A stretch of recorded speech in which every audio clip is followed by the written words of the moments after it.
Deus designa quem irá sofrer. No primeiro caso, Deus tem designado quem irá sofrer.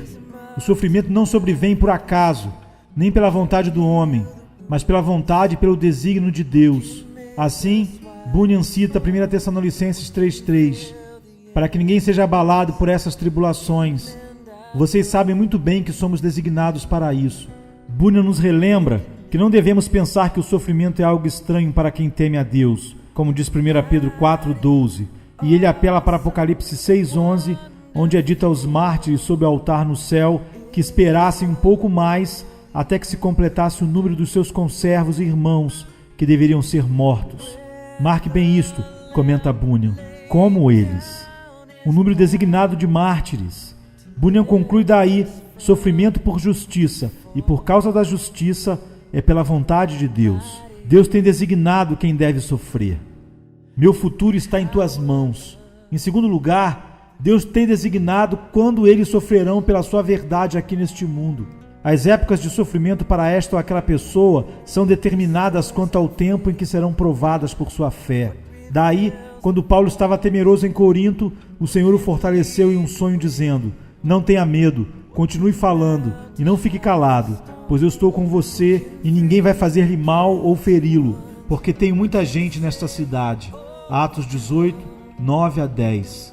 O tempo do seu sofrimento, escreveu Bunyan, ainda não havia chegado. O mesmo foi dito de Jesus.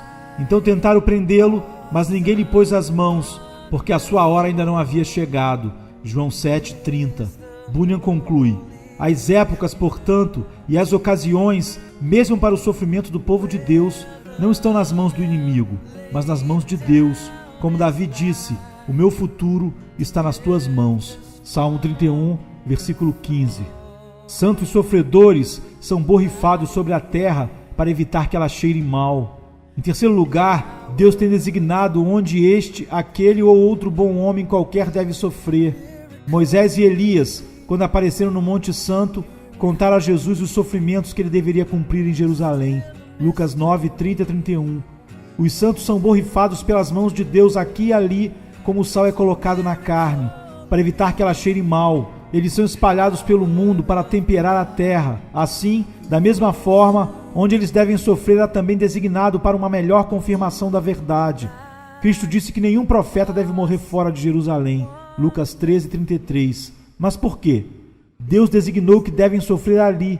Assim, então, quem, quando e onde estão na vontade de Deus e, consequentemente, são designados por aquela vontade. O tipo de morte com a qual Pedro iria glorificar a Deus. Em quarto lugar, Deus tem designado que tipo de sofrimento pelo qual este ou aquele santo deverá passar. Deus disse que mostraria a Paulo antecipadamente quantas coisas ele deveria sofrer por sua causa, em Atos 9,16. E está dito que Jesus indicou a Pedro antecipadamente o tipo de morte com o qual ele iria glorificar a Deus, João 21,19. Assim como Deus designa a época, o lugar e as pessoas, assim é também com o tipo de sofrimento que suportamos. Eles estão todos escritos no livro de Deus, e apesar de que a escrita nos pareça ilegível, Deus a compreende muito bem. Está designado qual dos santos deve morrer de fome, quais a espada, os quais deverão ir ao cativeiro e quem deverá ser comido pelas feras.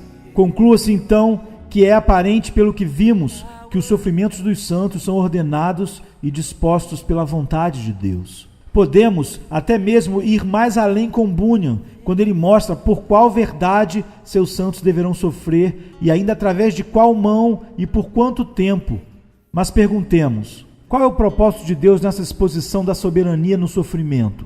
John Bunyan nos diz claramente: eu tenho em poucas palavras lidado com isto para mostrar que nossos sofrimentos são ordenados e preparados por Ele, para que vocês possam sempre, quando tiverem problemas por causa do seu nome, não cambalear ou ficar incertos, mas ficar controlados, calmos, quietos em sua mente e digam: seja feita a vontade do Senhor.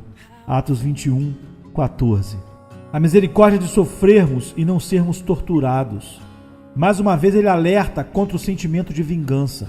Aprenda a compadecer-se e a lastimar a condição do inimigo. Nunca nutra rancor contra eles por causa da sua presente vantagem. Não se aborreça por causa dos maus, nem tenha inveja dos ímpios, diz Provérbios 24:19. Não se aborreça, apesar de eles estragarem seu descanso. Foi Deus quem lhes ordenou que fizessem isto, para testar a sua fé e sua paciência. Não lhes deseje mal algum pelo que estão tirando de você. É a paga do trabalho deles, e logo vai parecer a eles que muito bem mereceram esta paga. Bendiga a Deus que você não será contado com eles. Quão amavelmente, portanto, Deus lida conosco quando escolhe afligir-nos por um pouco de tempo, para que com a bondade eterna tenha misericórdia de nós, como diz Isaías 57, de 7 a 8. Não produzem fruto, pois não há inverno ali. A chave para sofrer corretamente é ver todas as coisas nas mãos de um Deus misericordioso, bom e soberano, e viver em Deus, que é invisível.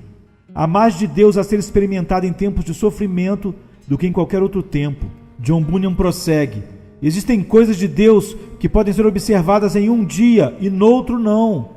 Seu poder em sustentar alguns, sua ira em abandonar outros, e fazer com que arbustos fiquem firmes, enquanto permite que cedros caiam, o tornar em tolice o conselho dos homens e fazer com que o diabo passe a perna em si próprio, o conceder a sua presença ao seu povo e o abandonar seus inimigos nas trevas, o revelar a retidão dos corações dos seus santificados e a exposição da hipocrisia de outros. Tudo isso são maravilhas espirituais operadas no dia de sua ira, do redemoinho e da tempestade. Temos a tendência de irmos longe demais nos dias calmos e pensarmos que estamos bem avançados e bem mais fortes do que realmente descobrimos estar quando o dia da provação vem sobre nós. Não poderíamos viver sem tais mudanças da mão de Deus sobre nós. Nossa natureza carnal cresceria excessivamente se não tivéssemos nossos invernos no tempo apropriado. Disse que em alguns países as árvores crescem, mas não produzem fruto, pois não há inverno ali. Assim, Bunyan roga ao seu povo que se humilhe debaixo da poderosa mão de Deus e que confie que tudo será para o seu bem. John Bunyan diz: permita rogar-te que não ficarás ofendido, quer com Deus, quer com os homens, se a cruz sobre ti for pesada. Com Deus, pois ele nada faz sem uma causa. Com o homem, pois são servos de Deus para o teu bem. Toma, portanto, agradecidamente o que te vem da parte de Deus através deles. Se estiver em seu coração fugir, fuja. Se alguém perguntar se podemos aproveitar as oportunidades para nos livrar do sofrimento, John Bunyan responde: você pode fazer conforme estiver em seu coração. Se estiver em seu coração fugir, fuja. Se estiver em seu coração ficar firme, fique firme. Qualquer coisa, menos o negar a verdade. Aquele que foge tem autorização para fazê-lo. Sim, a mesma pessoa tanto pode fugir como permanecer, dependendo da chamada e da obra de Deus em seu coração. Moisés fugiu, Êxodo 2,15. Moisés permaneceu, Hebreus 11:27. Davi fugiu, 1 Samuel 19:12.